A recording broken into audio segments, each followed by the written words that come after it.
Hey guys, Solacespecs here. Hey, I wanted to do a video about my level 85 Scion, Spectral Throw Scion, and kind of explain what has made this build good for me and how you can do it on your own guy. Now, some people have said this is a boring build. Some people have said that Spectral Throw just really isn't fun. I think it's great. I have a lot of fun with it.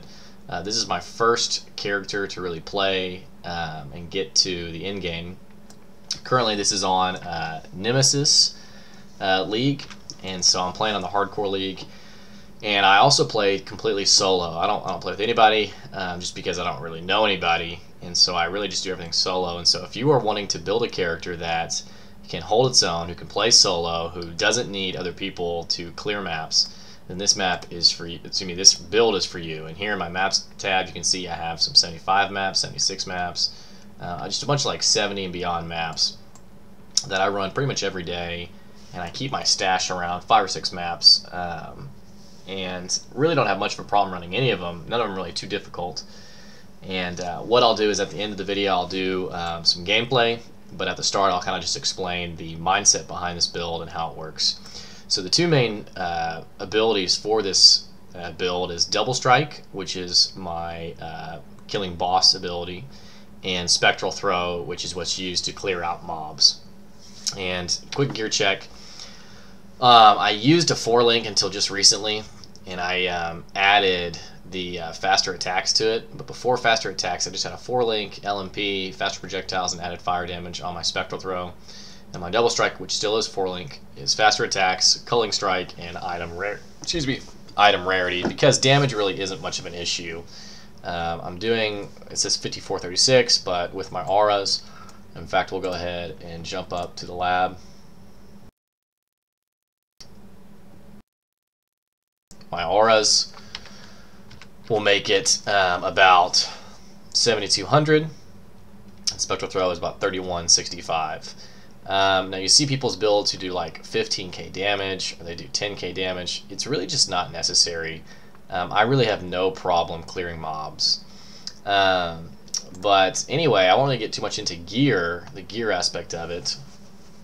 But let's go directly to the passive tree.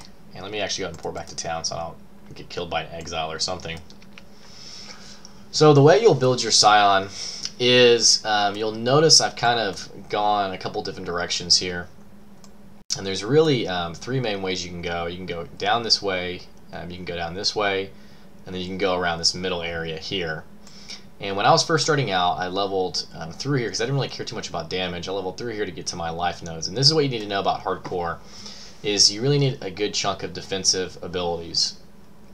Now this build is great for softcore, hardcore, anything. A lot of people think that if you sacrifice the damage node for life nodes, that you really are hurting your ability to clear maps and clear content. And I really don't have that problem. The great thing is I have almost 5,600 life, and I can get quite a bit more because I still don't have really any life on some of my gear. And I never really had any issue with damage. What you can know, kind of a good rule of thumb, is that if you aren't killing stuff fast enough, it really isn't the node, it's your weapon. And if you don't have a good weapon, obviously you're not really doing much damage, but a lot of people think, oh, I'm not doing much damage, I need to spec more into the damage nodes. Really just not the case.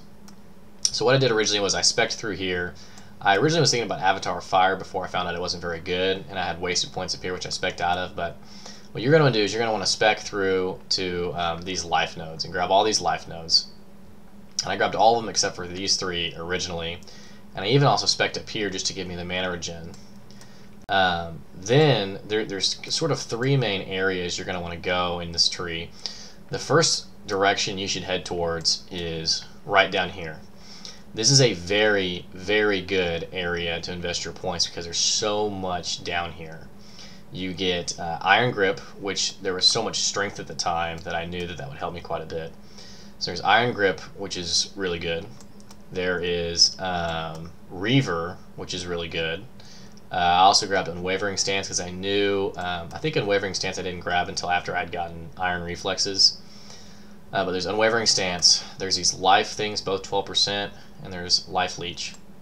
And then even right now, as I'm moving my points towards, is this Splitting Strikes, as I'm currently using an Axe. There's a lot of points you can invest down here, so you're going to want to head here first. You probably don't want to get Unwavering Stance until after you get Iron Reflexes, but you can at least get these other things. In fact, I think what I did originally was when I leveled down here, I got Iron Grip, I went up and got the Life Nodes and the Life Leech, and I left this section, this, and this until later, because again, you really don't need the damage nodes early on. Now I know some of you probably think you do, you really don't. Like I said, I'm level 85, I clear stuff pretty quickly, don't really have any issues at all whatsoever, and I didn't pick these up until late. After that, you'll want to cut across, and actually, you know what, I went down this way because armor is really pretty useless until you get a lot of it. You know, this really wasn't giving me much until I'd gotten quite a bit of armor. So I leveled through here till about this point down over here. I knew I'd need resistances for my, as I got into Cruel and Merciless, so I leveled down here. And then I went over, cut across, and grabbed this one to stop at that point. And then in fact, because I wanted to go ahead and get Iron Reflexes, I actually spec'd the rest of the way down to here, which now I've already spec'd out of.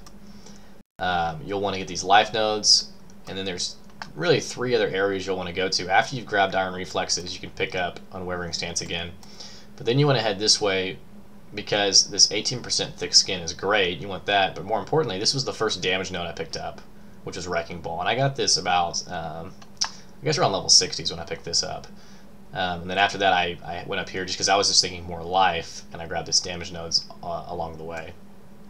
So overall, quite a bit of life nodes. Again, I've sacrificed a little bit of damage, but you really can't tell. In terms of gear, I have upgraded up to this weapon, but I was using plenty of other weapons beforehand that were just as good.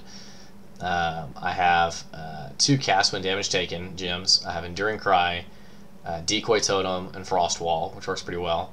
Then I have Enfeeble, Summon Skeletons, and Raise Zombie. And I have these 2 because since I play solo so much, I really just need something to get the mobs to focus on something else other than me.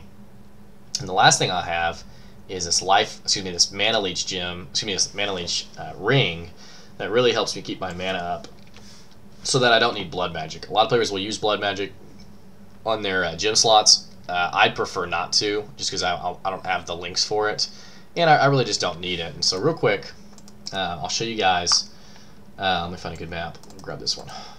I'll show you guys a map, if I can roll one. I don't like that. I want to do one that doesn't have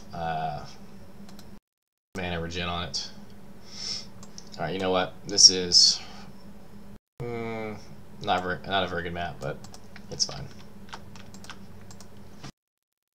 Now, here you can see I have pretty much no mana left. It really won't be an issue though. My armor is almost 9,000, and actually, with flasks, it gets up to 36,000. I had it up to 40,000 before I rolled a new flask, which was 99% before, and just need to re-roll that again at some point. But real quick, I'll show you some gameplay.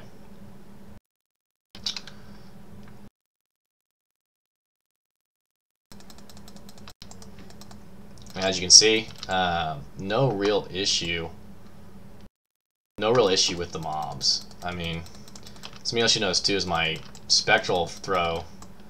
I mean, it goes pretty much off the screen, which helps out quite a bit. I mean, I can do a lot here.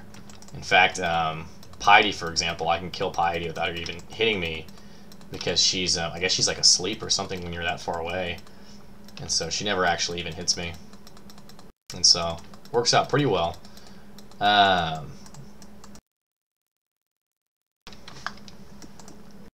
You know, as you can see, I'm going around here pretty carelessly. I don't really care too much about damage because I don't really take any. And this is pretty much what you can expect. You don't have Leap Slam to kind of maneuver around. But this is really what you can expect. I mean, it's never really too dangerous. Never really much of an issue. You know, as I get my as I get a better two-hander in those physical nodes, obviously I'll clear these guys a lot quicker. But really, I mean, I can hold my button down and not really worry about it at all. So I'll show you the boss real quick, and then that'll be it. So here I'm kind of kiting a little bit. Not only because I'm worried about dying, but just because I've developed that habit from playing previously, which is where I didn't want to die in hardcore.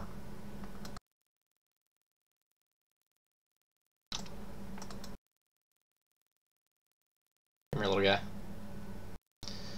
I just hold my button down. He doesn't do any damage to me. Obviously, doesn't kill her as fast as I probably want to, but I mean, it still was about 10 seconds. So that guy was volatile ice blood, and as you saw, I mean, just no damage whatsoever.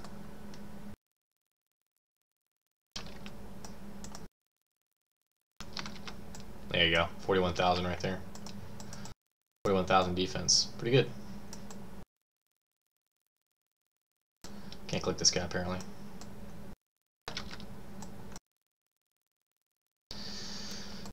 So yeah, anyway, that's the build. If you have any questions, just leave them in the comments and I'll try to answer them for you. Overall, it's been like I said, it's been my first build and has worked out very well. And I'm very happy with it. And hopefully you guys can try it out too and have some good results. Anyway, thanks for watching, guys. See ya.